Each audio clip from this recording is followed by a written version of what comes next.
ये एक लंबा यात्रा है।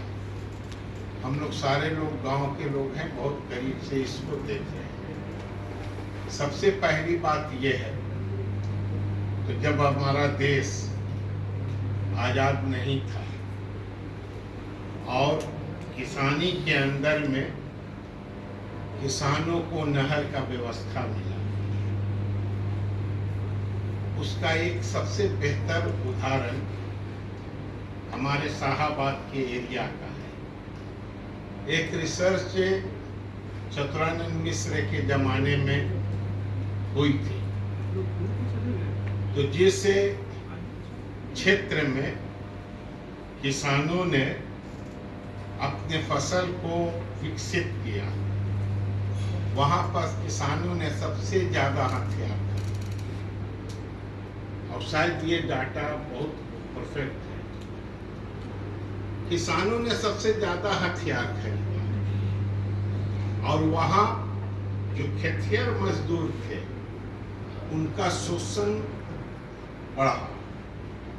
और उसके पीछे एक कारण ये था, तो जब मजदूरों के पास, किसानों के पास आय बढ़ी और मजदूरों का आय सिर्फ मुट्ठी भर अनाज देने लगे। उस जमाने में 1.25 सेर 5 सेर हुआ करता था।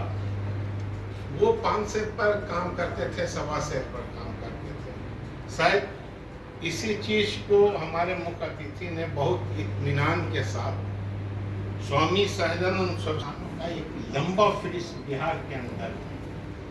और बिहार और आंध्र से साउथ का आंध्र प्रदेश और बिहार का बिहार, उत्तर का बिहार, ये दोनों एक कल्चर का किसानी आधारित एरिया है। तो ज्यादा समझ में इस बात को किया जा सकता है।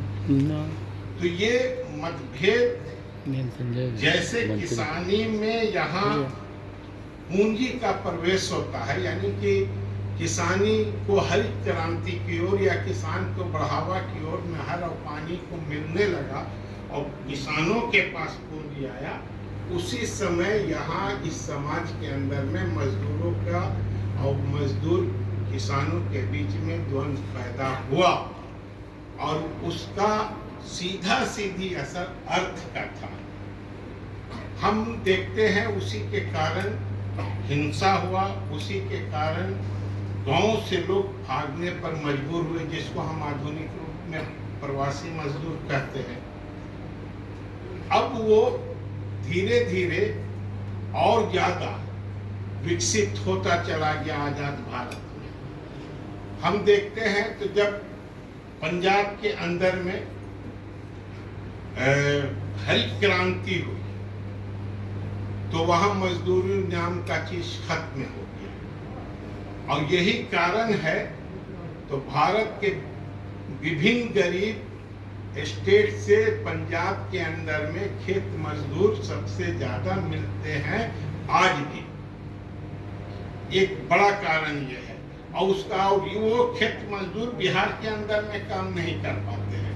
इसका कारण सीधा सीधी ये है, तो जब हम अपने सम्मान की बात करते हैं, स्टेटस की बात करते हैं, तो हम वो चीज को किसान के तुलनात्मक में मजदूर के परिवार और मजदूरों के बीच में हम वो चीज हम नहीं देख पाते हैं।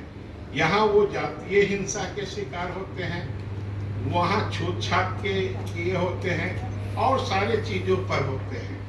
और जब वो बाहर जाते हैं तो वो पैसा जब कमाते हैं तो वो हिंसा से और वो सारी चीजों से बचते हैं। और ये कारण बिहार के अंदर में प्रवासी मजदूर की ओर बढ़ाने का सबसे बड़ा कारण इस बिहार के अंदर में बना। और ये सिर्फ अब आधुनिक देश के अंदर में जहां किसानों को बहुत सारा अधिकार है। मिसाल के तौर पर आप गांव के अंदर में किसान को देखेंगे तो बीज से लेकर कीटनाशक से लेकर प्रधानमंत्री के 6,000 रुपया तक, ये सारा चीज देखेंगे तो उन्हीं लोगों को मिलता है जिसके नाम पर खेत है, लेकिन जो खेती करता है, जो वहां मजदूरी कर रहा है, उनको क्या मिलता है?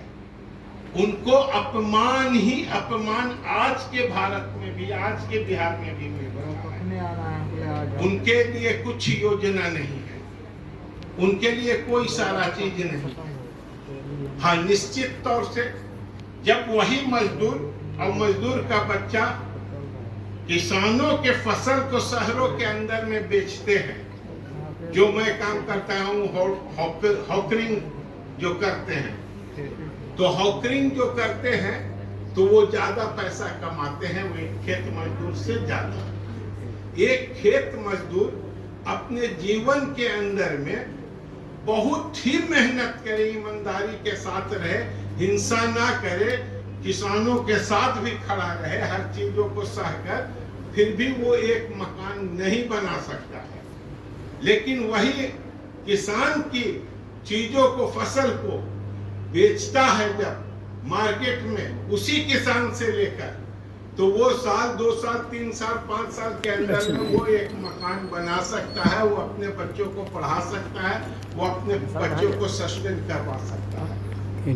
तो ये मजदूरों का जो स्वरूप गांव के अंदर में बदल रहा है, और जो आज हम कह रहे हैं तो मजदूर लोग गांव के अंदर में मजदूरी करने वाले नहीं मिल पा रहे हैं। कैसे मिल पाएंगे? जिस समाज की नीतियों में खोट हो और वहां मजदूरों के अधिकार, सामाजिक, राजनीतिक, आर्थिक